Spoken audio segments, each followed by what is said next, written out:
வணக்கத்துடன் pepper and salt news என்கின்ற இந்த வலையொலியில் உங்களை சந்திப்பதில் நான் பெரும் மகிழ்ச்சி அடைகின்றேன். இலங்கையில் இன அழிப்பிற்கு பின்னால் ஒரு தீவிரமான கலாச்சாரம் தீவிரமடைய தொடங்கியது.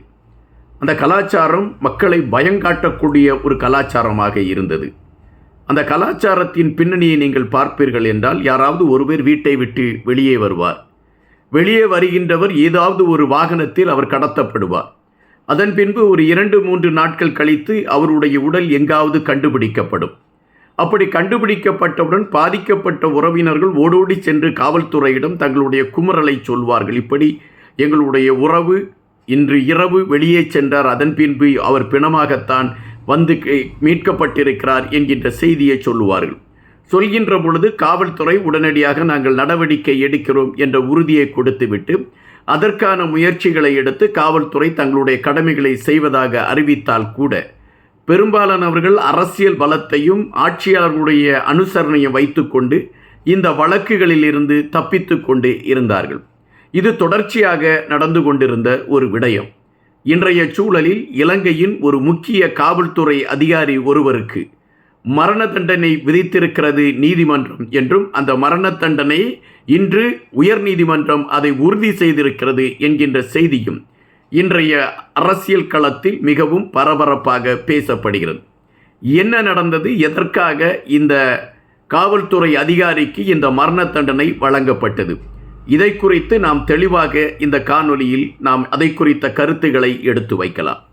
எங்களுடைய வலையொலியை பகிர்ந்தளிக்காத தோழர்கள் பகிர்ந்தளித்தால் நாங்கள் வெளியிடக்கூடிய காணொலிகள் உங்களை வந்து அடைவதற்கான ஒரு களத்தை எட்டும். எனவே எங்களுடைய இந்த வலையொலியை பகிர்ந்தளிகள். இந்த வலையொலியுடைய பெயர் பெப்பர் அண்ட் சால்ட் நியூஸ் என்கின்ற வலையொலி.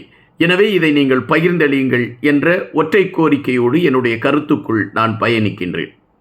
2013ஆம் ஆண்டு பப்பிலப்பட்டி என்கின்ற ஒரு பகுதியை சார்ந்த முகமது சியாம் என்கின்ற ஒரு வர்த்தகர், அது ஒரு வியாபாரி, தன்னுடைய வீட்டில் அவர் இருக்கின்றார். திடீரென்று அவருடைய வீட்டின் கதவு தட்டப்படுகிறது. தட்டப்படுகின்ற பொழுது அவரும் அவருடைய மனைவியும் கதவை திறக்கிறார்கள். திடீரென்று அவர் வெளியே செல்கின்றார். ஒரு வாகனம் நிற்கின்றது. என்னவென்று பார்க்கின்றார். அதற்குள் அவர் அந்த வாகனத்தில் ஏற்றப்படுகிறார். உடனடியாக அந்த வாகனம் பறந்து செல்கின்றது. மறுநாள் அந்த கணவன் வரவில்லை என்று அந்த மனைவி ஓடோடி சென்று காவல்துறையிடம் தன்னுடைய கணவனை காணவில்லை, இப்படி வாகனத்தில் வந்தவர்கள் கடத்தி கொண்டு சென்று விட்டார்கள் என்ற குமுறலை எடுத்து வைக்கிறார். காவல்துறை வழக்கை விசாரிப்பதற்கான முயற்சிகளை எடுப்பதாக உறுதி கூறுகிறது. ஒரு 2 வாரங்கள் கழித்து அந்த முகமது சியாம் என்கின்றவர் ஒரு குறிப்பிட்ட பகுதியிலே அவருடைய உடல் பிணமாக கண்டெடுக்கப்படுகிறது. இந்த பிணமாக கண்டெடுக்கப்பட்டவுடன் அவர் யாரோ ஒருவரால் கடத்தப்பட்டு கொலை செய்யப்பட்டிருக்கிறார் என்கின்ற ஒரு கருத்து வலுவடைகின்றது. அந்த கோணத்தில் காவல்துறை விசாரணைகளை முன்னெடுக்க ஆரம்பிக்கின்றது. ஒரு காலகட்டத்தில் அதாவது இறுதிக்கட்ட போருக்கு பின்னால் ஆழ்கடத்தல் விடயம் என்பது இலங்கையிலே ஒரு உறுதி செய்யப்பட்ட ஒரு குற்றச்செயலாகவே எல்லா இடங்களிலுமே பரவி இருந்தது. அதுபோல வெள்ளைவான் கலாச்சாரம், கப்பம், கிரீஸ் மனிதர்களின் நடவடிக்கை என பல விடயங்கள் இலங்கை மக்களை அதிர்ச்சிக்குள் கொள்ளக்கூடிய ஒரு விடயத்தை எடுத்திருந்தது. யார் கடத்துகிறார், எதற்காக கடத்துகிறார், என்ன விடயத்திற்காக கடத்துகிறார்கள் என்கின்ற விடயங்கள் எல்லாம் ஒரு கேள்விகளாக இருக்கக்கூடிய நேரத்திலே அவர்களுடைய மரணம் செய்திகளாக வந்து விடுகின்றன. இப்படிப்பட்ட இந்த விடயம்தான் இந்த முகமது சியாம் என்பவருடைய வாழ்க்கையிலும் நடந்திருக்கின்றது. அவர் கடத்தப்பட்ட விடயத்தை குறித்து விசாரணைகள் மேற்கொள்ளப்படுகின்றது காவல்துறை அதிகாரிகள் மூலம். அந்த விசாரணைகள் மேற்கொள்ளப்படுகின்ற பட்சத்தில் முன்னாள் போலீஸ் அதிகாரியாக உயர் அதிகாரியாக இருந்த வாஸ் குணரத்னா என்பவரும் அவருடைய மகன் நலிந்து குணரத்னா அவர்களும் இன்னும் 5 பேர்கள் சேர்ந்து இந்த கடத்தலும் இந்த கொலையும் செய்திருக்கிறார்கள் என்கின்ற விடயம் கண்டுபிடிக்கப்படுகிறது. எனவே இவர்கள் மீது வழக்கு பதிவு செய்யப்படுகின்றது. அந்த வழக்கை கீழ்மட்டத்தில் இருக்கக்கூடிய நீதிமன்றம் இந்த வழக்கை கையில் எடுத்துக்கொண்டு அதை விசாரிக்கின்றது. அந்த விசாரணையில் இந்த குற்றஞ்சாட்டப்பட்டிருக்கக்கூடிய அனைவருமே குற்றவாளிகள் என்கின்ற விடயம் உறுதிப்படுத்தப்படுகின்றது.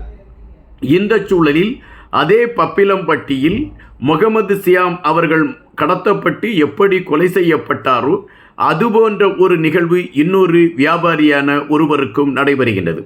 ஆனால் அவரை யார் கடத்தினார், அவர் அந்த கடத்தலுக்கும் அந்த கொலைக்கும் சியாம் அவர்களுடைய கொலைக்கும் தொடர்பு இருக்கிறதா என்கின்ற கேள்விகள் எல்லாம் அப்பொழுது எழும்பிக் கொண்டிருந்த வேளையில் அதற்கான ஒரு தெளிவான முடிவு யாராலும் கண்டுபிடிக்க முடியவில்லை. எனவே இந்த கீழ் நீதிமன்றம் இந்த 5 பேரையும் குற்றவாளிகள் என்று தீர்ப்பளித்து அவர்களுக்கு மரண தண்டனை வழங்குகிறது.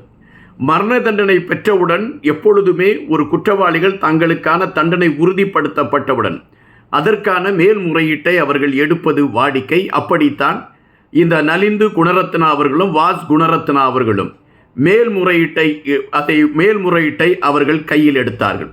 அந்த மேல்முறையீட்டின் விசாரணை எடுக்கப்பட்டு அதில் கீழ் நீதிமன்றம் என்ன உறுதிப்படுத்தி இருக்கிறதோ அதைத்தான் உறுதிப்படுத்த முடியும் என்று மேல்முறையீட்டின் நீதிமன்றத்தை சார்ந்த நீதிபதி ஆதித்ய பட்டபொத்திகேவினால் அது உறுதி செய்யப்படுகிறது.